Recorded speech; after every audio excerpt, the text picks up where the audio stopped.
আসসালামু আলাইকুম। এইচএসসি 2027 শিক্ষার্থীরা একটু নড়ে চড়ে কিন্তু বসে। এখন কিন্তু তোমাদের নড়ে চড়ে বসার কিন্তু সময় চলেছে। শিক্ষার্থীরা, শিক্ষামন্ত্রী কিন্তু একটা বিশেষ একবার একদম আপডেট নিয়ে এসে এইচএসসি 2027 সাথে এইচএসসি পরীক্ষা চলতি বছরের ডিসেম্বর, অর্থাৎ এসএসসি 27 ব্যাচের শিক্ষার্থী কিন্তু পরীক্ষা কিন্তু শিক্ষামন্ত্রী কিন্তু ডিসেম্বরে নিয়ে এসে যেই সম্পর্কিত নিয়ে এসে কিন্তু শিক্ষামন্ত্রী বলেছেন যে এইচএসসি পরীক্ষায় এগিয়ে আসবে, অর্থাৎ একইভাবে এইচএসসি পরীক্ষায় এগিয়ে আসবে। তোমরা দেখতে পাচ্ছ, আমরা মার্ক করে দিয়েছি।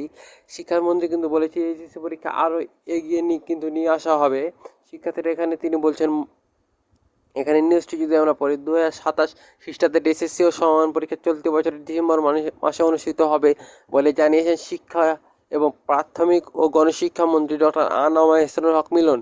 দেশের শিক্ষা ব্যবস্থায় সেশন জট নিরসনে এ পদক্ষেপ নেওয়া হয়েছে বলে জানান তিনি। মন্ত্রীর ভাষ্য, একইভাবে এইচএসসি পরীক্ষায় এগিয়ে আসবে শিক্ষার্থীরা। এটি কিন্তু শিক্ষামন্ত্রী কিন্তু বলেছেন যে এইচএসসি পরীক্ষাও কিন্তু এগিয়ে আসবে, অর্থাৎ এইচএসসি পরীক্ষা এগিয়ে নিয়ে আসা নিয়ে কিন্তু তিনি একটি কিন্তু নির্দেশনা কিন্তু দিয়েছেন এখানে। এই সিদ্ধান্ত বাস্তবায়ন হলে অত্যন্ত 4 মাসে এগিয়ে আসবে এইচএসসি পরীক্ষা। অর্থাৎ এইচএসসি পরীক্ষায় কিন্তু শিক্ষামন্ত্রী এবং শিক্ষা মন্ত্রণালয় কিন্তু 4 মাস কিন্তু এগিয়ে নিয়ে আসার কিন্তু একটি পদক্ষেপ আমরা এখানে লক্ষ্য করছি। অর্থাৎ এইচএসসি শিক্ষার্থীরা, তোমরা যারা এখনো পড়ালেখায় মনোযোগ দেওনি, তোমরা কিন্তু দ্রুত পড়ালেখায় মনোযোগ দাও, নাহলে কিন্তু তোমরা পরীক্ষায় ভালো রেজাল্ট করতে কিন্তু পারবে না।